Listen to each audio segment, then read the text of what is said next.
شوہر کی وفات کے بعد میں بالکل اکیلی ہو گئی تھی۔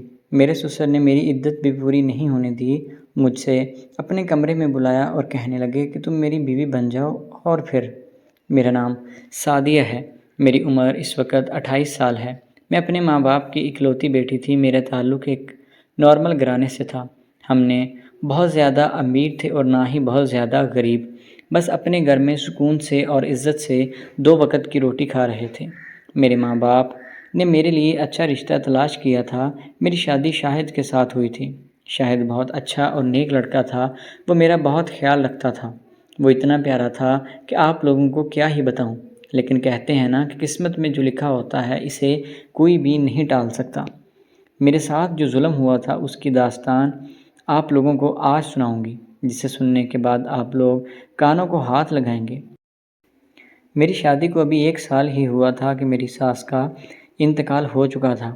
میرا سسر بالکل اکیلا ہو گیا تھا، اسے کوئی بھی سنبھالنے والا نہیں تھا، اور میرا شوہر بھی پاکستان میں نہیں رہتا تھا، وہ بیرون ملک ایک کمپنی میں جاب کیا کرتے تھے۔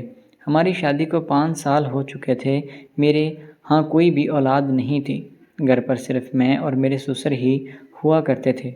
انہوں نے مجھ سے 1-2 بار یہ بات کرنے کی کوشش کی تھی کہ دیکھو، اگر تمہارے ہاں اولاد نہیں ہوتی تو مجھے ایک موقع دو، ہو سکتا ہے کہ تمہاری گود بھر جائے۔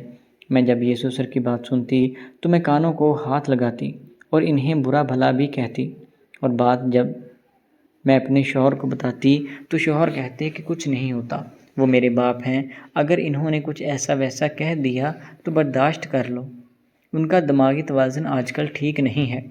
میرے سسر مجھ سے ہمیشہ یہی بات کہتے تھے کہ دیکھو، اگر اولاد ہو بھی گئی تو کیا مسئلہ ہے تو ایک خاندان کی ہی، کسی کو پتہ ہی نہیں چلے گا۔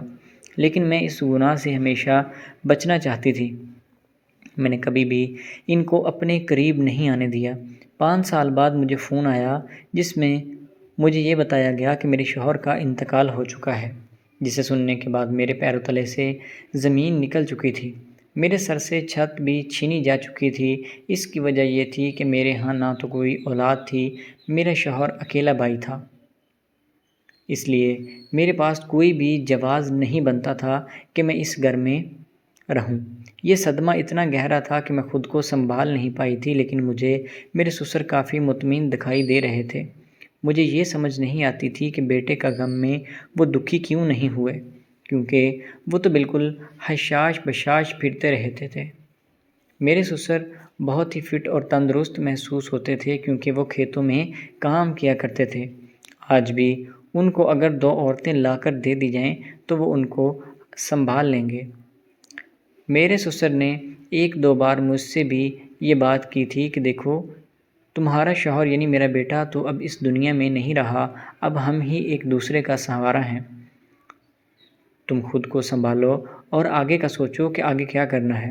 میں سسر کی جب یہ بات سنتی تو مجھے مزید رونا آتا تھا، کیونکہ میرے پاس اور کوئی چارہ بھی نہیں تھا کہ میں کہیں اور چلی جاؤں۔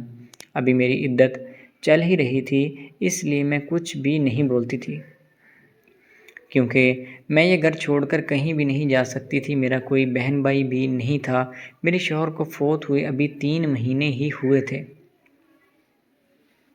کہ ایک رات سسر میرے کمرے میں آئے اور آ کر کہنے لگے کہ دیکھو سعدیہ، میں تمہیں اب بیٹا تو نہیں کہوں گا، بیٹا تو تمہیں اس صورت میں کہتا تھا جب تم میری بہو تھی، اب میرا بیٹا ہی نہیں رہا تو اس حساب سے اب تم میری بہو بھی نہیں ہو، اس لیے میں تمہیں تمہارے نام سے ہی بلاؤں گا، میں تم سے شادی کرنا چاہتا ہوں۔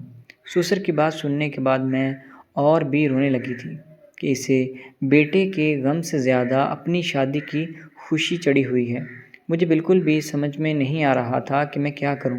وہ شخص جسے ساری زندگی میں نے اپنے باپ کے روپ میں دیکھا تھا، آج مجھے وہ اپنی بیوی بنانے کی کوشش کر رہا ہے۔ میں نے ان سے تھوڑا وقت مانگ لیا کہ مجھے سوچنے کے لیے ٹائم دے دیں، لیکن میں کسی بھی صورت میں اپنے سسر کے ساتھ شادی نہیں کرنا چاہتی تھی۔ اس کی وجہ یہ تھی کہ میں ابھی بھی جوان تھی، خوبصورت تھی، مجھے بالکل بھی کچھ نہیں ہوا تھا، بس مسئلہ یہ تھا کہ میرے ہاں اولاد نہیں تھی۔ اب نہ جانے مسئلہ میرے شوہر میں تھا یا مجھ میں، اس چیز کا بالکل بھی اندازہ نہیں تھا۔ میں اتنی خوبصورت تھی کہ کسی بھی لڑکے پر انگلی رکھ دوں تو وہ مجھے انکار نہیں کر پائے گا، لیکن مجبوری صرف یہ تھی کہ میرے پاس کوئی ٹھکانہ نہیں تھا۔ میں اگر یہ گھر چھوڑ کر چلی جاتی تو سر ڈھانپنے کے لیے میرے پاس چھت بھی موجود نہیں تھی، اس لیے مجھے ابھی اس دلدل میں ہی رہ کر کچھ بہتر سوچنا تھا۔ میں نے جب سسر کو یہ امید دلا دی کہ مجھے تھوڑا ٹائم دے دیں تو انہوں نے اپنے آپ کو مزید فٹ رکھنا شروع کر دیا تھا۔ انہوں نے مونچھیں اور سر کے بال بھی کالے کرنے شروع کر دیے تھے جس سے وہ مزید جوان نظر آ سکیں، اور اس کے علاوہ کچھ دیسی جڑی بوٹیاں بھی کھانا شروع کر دی تھیں جس سے انہیں مزید طاقت ملے اور شادی کے بعد مجھے خوش رکھ سکیں۔ لیکن میں انہیں کیا بتاتی تھی کہ مجھے یہ کام بالکل بھی نہیں کرنا۔ میں نے اس معاملے میں بہت سوچا تھا، مجھے کچھ بھی سمجھ میں نہیں آ رہا تھا، میرا دماغ بالکل معاف ہو چکا تھا۔ جیسے ہی میری عدت پوری ہوئی، سسر میرے کمرے میں آئے اور آ کر کہنے لگے کہ دیکھو، اب تمہاری عدت بھی پوری ہو چکی ہے، اب ہمارے درمیان اور کوئی بھی نہیں آ سکتا۔ میں تم سے شادی کرنا چاہتا ہوں اور تمہیں پسند بھی کرتا ہوں۔ نہ تو میرے پاس اور کوئی سہارا ہے اور نہ ہی تمہارے پاس۔ اب ہم دونوں شادی کر لیتے ہیں جس سے ہماری زندگی آسان ہو جائے گی، میرے لیے بھی جو مشکلات ہیں وہ بھی ختم ہو جائیں گی اور تمہیں بھی رہنے کے لیے گھر مل جائے گا۔ میں نے ہاں میں سر ہلا دیا اور سسر نے بتایا کہ انہوں نے قاری صاحب سے بات کی ہوئی ہے تو ان کو بھی بلا لیا اور پھر یوں ہمارا نکاح ہو گیا تھا۔ ابھی شادی کو 1 مہینہ ہی گزرا تھا کہ میں حاملہ ہو گئی تھی۔ میرا سسر بہت خوش نظر آ رہے تھے، سسر یعنی بلکہ اب میں انہیں اپنا شوہر بول سکتی ہوں۔ میرے شوہر جو کہ پہلے میرے سسر تھے اتنے طاقتور تھے کہ مجھے سانس بھی نہیں لینے دیتے تھے۔ وہ جو انہوں نے جڑی بوٹیاں کھائی ہوئی تھیں انہوں نے واقعی اپنا کام کرنا شروع کر دیا تھا۔ شوہر کے ہوتے ہوئے مجھے جو کمی بھی محسوس ہوتی تھی وہ میری کمی پوری ہونے لگی تھی۔ میں آہستہ آہستہ اپنے پرانے شوہر کو بھول چکی تھی اور ابھی میرا بیٹا 2 سال کا ہو چکا ہے۔ میں اس کا خیال رکھتی ہوں اور میرا سسر بھی اسے ہر وقت اپنے کندھے پر بٹھا کر رکھتا ہے۔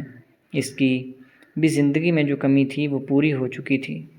تو دوستو، امید ہے کہ آپ کو آج کی ویڈیو اچھی لگی ہوگی۔ اگر ویڈیو پسند آئی تو ہمارے چینل کو سبسکرائب کریں۔ ملتے ہیں اگلی ویڈیو میں، تب تک کے لیے اللہ حافظ۔